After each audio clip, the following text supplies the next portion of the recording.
C'est par une foi qui vient de l'Esprit, de sa présence et de sa vie en nous, que nous pouvons réaliser la présence de Jésus et la sentir pourvoir à tout, comme s'il était encore sur la terre. Mais comment se fait-il donc que les croyants qui ont l'Esprit en eux n'éprouvent pas davantage sa puissance? C'est parce qu'ils ne connaissent guère, qu'ils n'honorent guère l'Esprit qui est en eux. Ils ont beaucoup de foi en Jésus sur la croix, ou en Jésus sur son trône dans le ciel, mais ils n'ont que peu de foi en Jésus demeurant en eux par son Esprit. Ce qui leur manque encore, c'est de croire à l'accomplissement de cette promesse. Qui croit en moi, des fleuves d'eau vive couleront de lui. Jean 7, 38. Croyons que le Saint-Esprit réalise en nous la présence du Seigneur Jésus lui-même. Et ne le croyons pas seulement en usant de la foi de notre intelligence, en cherchant à nous convaincre de la vérité de ce que Jésus nous dit. C'est par le cœur qu'il faut le croire, le cœur où demeure l'Esprit. Le don de l'Esprit est tout ce que Jésus nous dit, de l'Esprit donne vie à cette parole. Le royaume de Dieu est à vous. Luc 6, 20. Si nous voulons avoir cette véritable foi du cœur, regardons au-dedans de nous et avec humilité attendons du Saint-Esprit qu'il fasse là son œuvre en nous.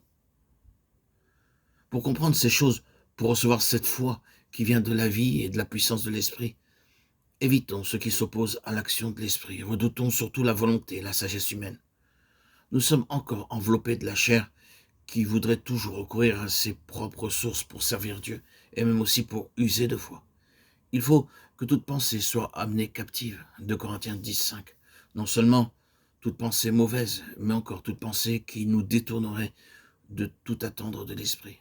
Mettons au pied de Jésus toute volonté, toute sagesse propre, et là attendons tranquillement avec foi. Nous acquérons ainsi la certitude que l'Esprit est en nous, que sa vie divine se développe au-dedans de nous.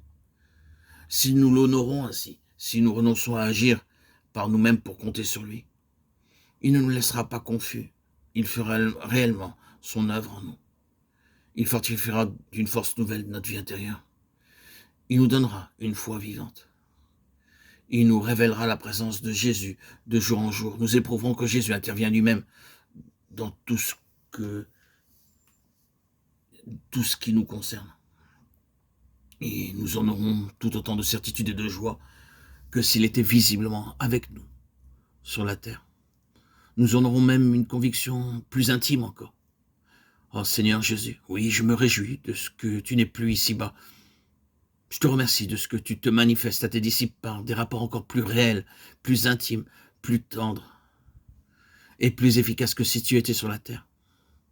Je te rends grâce, mon Seigneur et mon Dieu et mon Roi, de ce que ton Saint-Esprit habite en moi, de ce qu'il m'apprend, ce qu'est la communion avec toi, me laissant réaliser ta sainte présence. Depuis maintenant plus de 6 ans, par mon baptême au lac de ma ville natale, par immersion, je vis de ta présence, j'en suis si satisfait, comme si tu étais physiquement présent.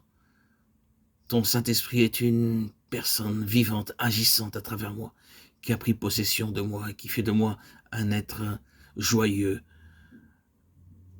en communion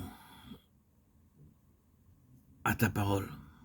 Et depuis maintenant plus de 6 ans, je publie plus de 100 000 audios, vidéos sur Internet, me riant de moi-même, me riant de cette joie vivante qui m'anime et annonçant la parole, témoignant. Voilà, aujourd'hui, ce que je peux faire, où j'en suis, c'est un bonheur ineffable que de témoigner en permanence, le matin, le soir, à minuit me lever pour te prier. C'est sublime d'être en ta présence, à mon réveil, à mon coucher. Cette force dynamique qui me donne tant d'énergie, peu de sommeil et tant d'énergie. Tel un jeune, moi qui arrive aujourd'hui à mes 58 ans, qui devrait être fatigué, épuisé de tout ce que j'ai vécu avec 34 ans de bipolarité, 34 ans où j'ai subi cette maladie invisible. Malgré tout, tu m'as comblé, Seigneur, d'enfants, de petits-enfants, d'une femme conciliante. Merci, Seigneur. Merci pour cette grâce. Merci, plus que tout, pour cette présence divine qui se manifeste en permanence dans mon quotidien. À toi, Seigneur, tout honneur et toute gloire pour les siècles des siècles. Gloire à Dieu au plus haut des cieux, et paix sur la terre aux hommes qu'il aime. À toi, Seigneur, tout honneur et toute gloire pour les siècles des siècles. Alléluia. Alléluia. Amen.